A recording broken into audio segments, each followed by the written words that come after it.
সুপ্রিয় দর্শক, আসসালামু আলাইকুম। আমি ডক্টর ফাতিমা জোহরা, মনোরোগ বিশেষজ্ঞ, সহকারী অধ্যাপক। নিয়মিতভাবে চেম্বার করছি নোয়াখালী পপুলার ডায়াগনস্টিক সেন্টারে প্রতি শুক্রবার এবং শনিবার দুপুর 1টা থেকে 4টা পর্যন্ত।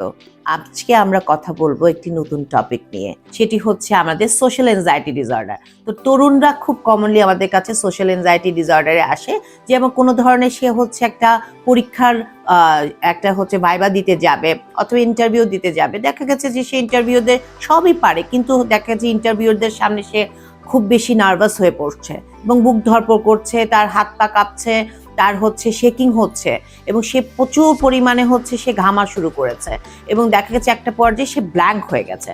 তো দেখা যাচ্ছে যে ছেলেটার আসলে বিসিএস অথবা এই ধরনের খুব ইম্পর্টেন্ট ভাইবা সে চান্স পাওয়ার কথা, কিন্তু সোশ্যাল এনজাইটি অথবা ল্যাক অফ কনফিডেন্সের কারণে কিন্তু সে এটি করতে পারছে না। তো এটাও কিন্তু একটা ডিসঅর্ডারই কিন্তু একটা কারণ। এবং এটির সাথে সাথে আমরা খুব কমনলি দেখে যাই বিভিন্ন রকম পার্সোনালিটি ডিসঅর্ডার নিয়ে আমাদের কাছে রোগীরা আসে। মেয়েদের ভিতরে খুব কমনলি 2টা পার্সোনালিটি ডিসঅর্ডার নিয়ে আমাদের কাছে আসে। একটি হচ্ছে মেজাজ পরিবর্তনের রোগ, যেমন খুব মেজাজ, আমার ওয়াইফের খুব মেজাজ, আমার গার্লফ্রেন্ডের খুব মেজাজ, আমার মেয়ের খুব মেজাজ, তো মেজাজ কন্ট্রোল করতে পারছে না। তো সেক্ষেত্রে দেখি আমরা 2টা ডিসঅর্ডারের ক্ষেত্রে আমরা নর্মালি এই মেজাজ পরিবর্তন দেখি। একটি হচ্ছে বাইপোলার মুড ডিসঅর্ডার, সেটি হচ্ছে আমাদের একটু যেটা আমরা তীব্র মানসিক রোগ যেটা বলি, সেটা হচ্ছে আমাদের মেজাজ পরিবর্তনের 2টা পোল থাকে।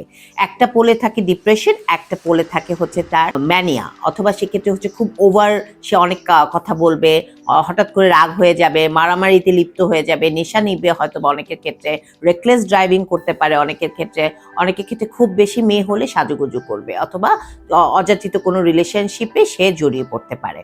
তো সেক্ষেত্রে মেজাজ পরিবর্তনে আরেকটি রোগের মধ্যে বর্ডারলাইন পার্সোনালিটি ডিসঅর্ডার, একটি খুব কমন একটি মেয়েদের রোগ।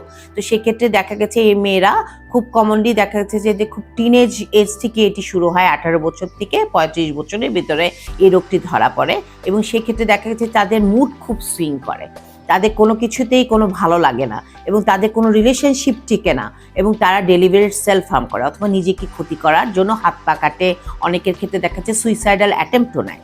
তো এগুলো কিন্তু আসলে খুব ভয়ঙ্কর কিছু কনসিকোয়েন্সের লক্ষণের কথা আমরা বললাম, যেটা আমরা প্রতিদিন যদি আমরা খুব নিউজ পড়ি অথবা দেখা গেছে আমাদের দৈনন্দিন জীবনের প্রতি আমরা যদি দৃষ্টিপাত করি, আমরা কিন্তু খুব কমনলি এগুলো কিন্তু আমরা পাই, কিন্তু আমরা আসলে জানি না যে আসলে কোথায় আমরা এখানে ট্রিটমেন্ট নিব অথবা কার কাছে যাব। আমরা কি নিউরোলজিস্টের কাছে যাব নাকি আমরা মেডিসিন স্পেশালিস্টে যাব? না, এই রোগটাই কিন্তু সম্পূর্ণ আলাদা। এটার ক্ষেত্রে হচ্ছে আমাদের মনোরোগ বিদ্যা বিভাগ অথবা এটা একটা জেনারেল সাবজেক্ট, আমাদের সাইকিয়াট্রি সাবজেক্টটা কিন্তু কোনো সাব স্পেশালিটি না, ইটস এন জেনারেল সাবজেক্ট।